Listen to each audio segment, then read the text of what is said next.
¿Qué tal, mis hermanos? Buen día. Pues ya llegamos al segundo domingo de Adviento. Estamos empezando la segunda semana, estamos avanzando en este tiempo hermoso de preparación para esa llegada de nuestro Señor Jesús, esa llegada a nuestro corazón y prepararnos para esa llegada cuando venga el fin de los tiempos. El día de hoy, las lecturas que se nos presentan son el profeta Isaías, capítulo 11, versículos del 1 al 10.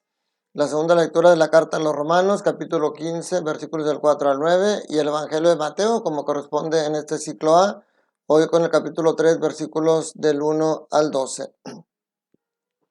Y en este tiempo de Adviento hay personajes que son característicos de este tiempo, y hoy nos presenta dos de ellos, Isaías y Juan el Bautista, que junto con la Virgen María son de los personajes más significativos en este Adviento para prepararnos a recibir a Jesús.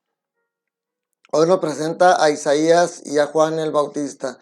Nos traen un llamado, un mensaje, y es un llamado, en el caso de Isaías, un llamado a la esperanza, y Juan el Bautista, un llamado a la conversión. El llamado a la esperanza que nos trae el profeta Isaías es porque nos está hablando de la llegada de un mundo nuevo, de un mundo en el que ya la justicia y la fidelidad van a acompañar al desvalido, al pobre, al desamparado, mientras que el castigo o las consecuencias de su maldad acompañarán a los malvados, a los impíos. Ya desde ahí nos va indicando cómo debe ser nuestro camino para alcanzar lo que nosotros queremos alcanzar.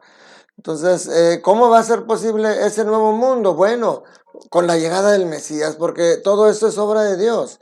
Y el Mesías, aquí empieza la profecía de Isaías, aquí nos continúa diciendo que llegará del tronco de Jesé, un renuevo del tronco de Jesé. Jesé es el padre del rey David, y de la dinastía davídica es de donde nos va a llegar el Mesías. Pero sobre todo porque ese Mesías no llega como un simple mortal. Es el mismo Dios que viene, como dice la carta a los hebreos, de muchas maneras habló Dios el mundo a través de los profetas, pero hoy nos habla a través del mismo Jesús. Él quiso llegar. Por eso dice, sobre él se posará el Espíritu del Señor. O sea, ese Espíritu Santo de Cristo es el que va a hacer posible todo este cambio, toda esa conversión, porque nos deja dones muy valiosos y muy importantes para nuestra vida actual y que nos encaminan hacia la vida futura. Espíritu de sabiduría e inteligencia, espíritu de consejo y fortaleza, espíritu de piedad y temor de Dios. Son los dones con los que ese Mesías va a llegar. Es un Mesías que no va a juzgar por apariencias, que no va a juzgar solamente por oídos, sino que Él verá el corazón. Pero sobre todo que esos dones que trae el Espíritu Santo van a dar un fruto muy importante, que es la paz. Una paz como no la hemos tenido. Dice, y esa paz la ejemplifica con las imágenes de esta contraposición de animales que en teoría son enemigos. Dice, habitará el lobo con el cordero, la pantera se echará con el cabrito, el novillo y el león pasarán juntos, y un muchachito los apacentará.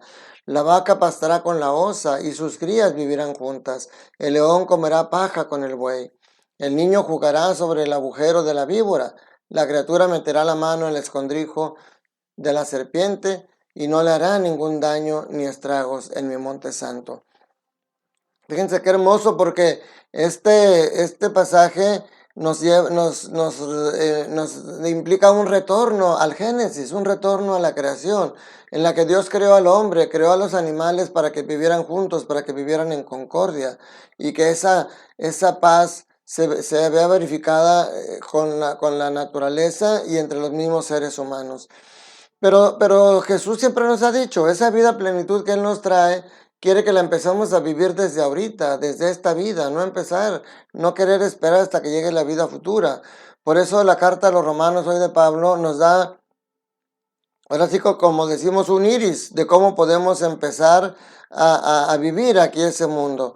Y empieza a través de dos palabras importantes. Si hablamos de la esperanza que habla Isaías y la conversión que vamos a ver ahorita con el Evangelio, con Juan el Bautista, Pablo habla de dos palabras iguales de importantes, la paciencia y el consuelo. Son dos cosas que la Escritura nos habla, y son dos cosas que tenemos que empezar a hablar ya desde ahorita. Dice el Dios fuente de toda paciencia y consuelo, o sea, sabiendo que esa paciencia y consuelo son dones también de Dios, que Él nos los fortalece. Y eso es lo que nos tiene que llevar a empezar a vivir esa vida aquí, en la que vivamos en una perfecta armonía unos con otros, conforme al Espíritu de Cristo Jesús. Y dice, para que con un solo corazón y una sola voz alaben a Dios Padre de nuestro Señor Jesucristo. Acójanse los unos a los otros como Cristo los acogió a ustedes. O sea, no hay diferencias. Nosotros tenemos que aceptarnos unos a otros, consolarnos unos a otros, tenernos paciencia en este caminar hacia Cristo Jesús. Entonces, esa es la manera como nosotros podemos empezar a vivir esto. Y en el Evangelio de Mateo, fíjense, nos habla de Juan el Bautista, invitándonos con un mensaje muy claro, pero también muy contundente. Es muy claro porque dice, conviértanse, arrepiéntanse, el reino de Dios está cerca. Eso es muy claro. No deja lugar a dudas qué es lo que tenemos que hacer, arrepentirnos, convertirnos de nuestra mala vida. Pero también es contundente porque dice, hagan ver con obras su conversión. O sea, no es solamente de palabra. La conversión tiene que verse reflejada en nuestras obras. Por eso Juan, él daba testimonio con sus propias acciones. Si algo que Jesús vino siempre a resaltar es la humildad. La humildad que ya la misma Virgen María nos decía, enaltece a los humildes y rebaja a los soberbios. Por eso Juan, su estilo de vida en primer lugar, era en humildad, en su vestido, en su alimento, en su apariencia. Él vivía con humildad.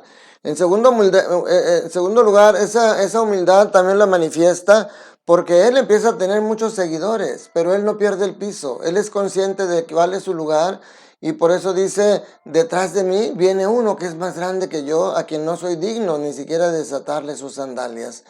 O sea, esa es la humildad con la que Juan está viviendo. Otra cosa que hace Juan, que ya anticipa lo que va a hacer Jesús, es rechaza la hipocresía. Jesús les decía, hagan lo que les dicen los escribas y saduceos, pero no hagan lo que ellos hacen, porque hacen una cosa y dicen otra. Hoy Juan el Bautista hace ese llamado a la conversión y se acercan escribas y saduceos a bautizarse. Y Juan les dice, hipócritas, raza de víboras, ¿creen acaso que van a escapar del castigo? Porque lo vemos como después, ya con Cristo aquí, Cristo seguía recriminándole lo mismo. O sea, la conversión tiene que verse reflejada en un cambio natural. No acercarse al bautismo simplemente como un rito, sino para dar esos frutos que debe dar el bautismo. Sobre todo porque Juan deja claro también que su bautismo es un bautismo de agua, un bautismo solamente como un signo exterior de conversión. No era un bautismo que dejara algo más como este que trae Jesús, que dice Juan, Él bautizará con fuego, con el Espíritu Santo.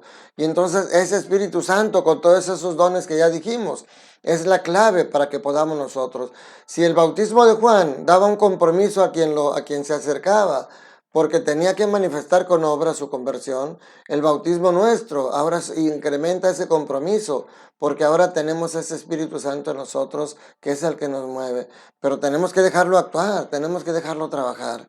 Entonces este Adviento, en este segundo domingo, nos invita a preparar el camino, pero a preparar el camino de una manera activa, recalcando esas palabras, la esperanza de que este cambio radical realmente nos va a traer un fruto importante para nosotros y sobre todo la nueva vida, porque al final de cuentas las lecturas de hoy siguen conectando la Navidad con la parucía. Sí, prepararnos para la llegada de este Mesías a nuestro corazón, pero sobre todo para que cuando llegue la parucía, nosotros no seamos paja, sino que seamos trigo. El trigo será guardado en el granero, que es la figura del cielo, y la paja será arrojada al fuego, que es la figura del infierno. Entonces, este Adviento sí es para prepararnos para Navidad, pero es para prepararnos para nosotros ser trigo, para nosotros ser alimento.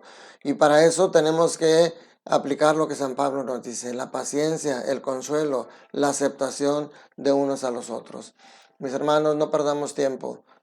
Aprovechemos, si ya se nos fue la primera semana, aprovechemos esta segunda semana a través de la reconciliación, a través del perdón, a través del amor, a través de todo lo que Cristo quiere que vivamos para que esta vida en abundancia que Él nos promete, la empecemos a vivir aquí.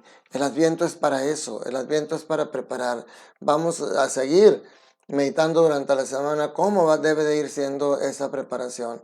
Les agradezco, mis hermanos, que su confianza en este tiempo de Adviento. Sigamos juntos, yo orando por ustedes, orando ustedes por mí. Suscríbanse al canal si no lo han hecho.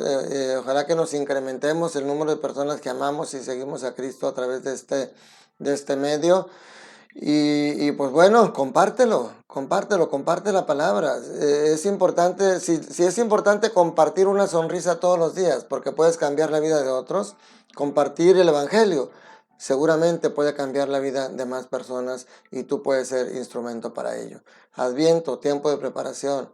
Adviento, tiempo de estar alerta. Adviento, tiempo de paciencia, tiempo de consuelo, tiempo de amor, porque es tiempo de acercarnos más al Señor.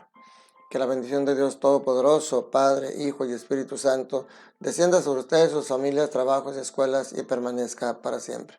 Un fuerte abrazo para ti, mi hermano, mi hermana, para toda tu familia. Que Dios los bendiga y que tengan un día lleno del amor de Dios.